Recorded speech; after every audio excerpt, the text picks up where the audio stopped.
सोलापूरच्या माढ्यातील अंजन गावात महापुरुषाचा पुतळा बसवण्यावरून वाद, दोन गट आमने सामने आले त्यामुळे तणाव।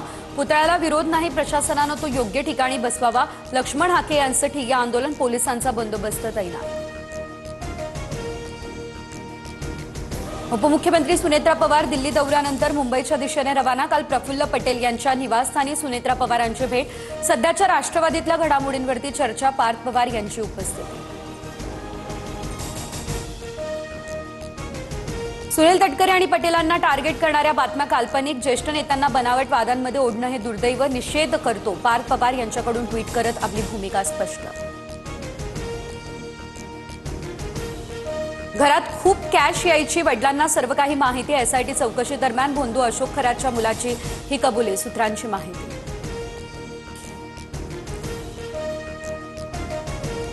शिर्डीमध्ये खरातचा 130 बनावट खात्यांद्वारे कोट्यवधींचा गैरव्यवहार केल्याचं समोर।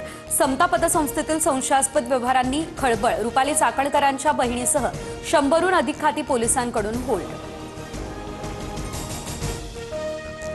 खरात प्रकरणी शिवनिका संस्थांच्या 3 संचालकांची एसआयटी चौकशी। आर्थिक गैरव्यवहारासंदर्भात खरात समोरच 3ही संचालकांची एसआयटी चौकशी।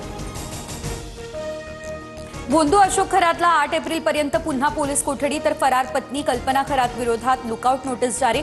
शिर्डीमध्ये भोंदू खरातचं पत्नीवर शेतकऱ्याची फसवणूक आणि सावकारीचा गुन्हा।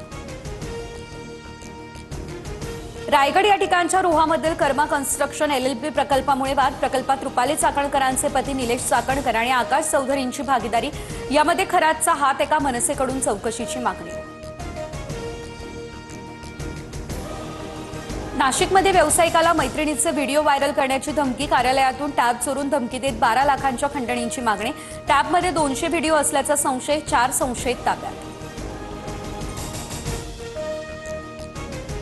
बारामती आणि राहुरी पोटनिवडणूक लढण्यास आता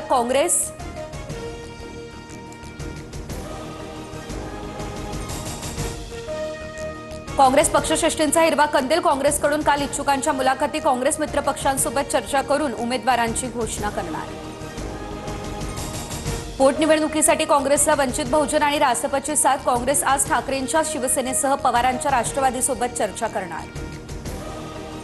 अनेक वर्ष काँग्रेसनं अजितदादांच्या सहवासात राजकारण केलंय। बारामती पोटनिवडणुकीमध्ये काँग्रेसनं उमेदवार देऊ नये, मंत्री चंद्रशेखर बावनकुळे यांचं आवाहन। तर राहुरी पोटनिवडणूक लढल्यास अडचण नाही, असंही वक्तव्य।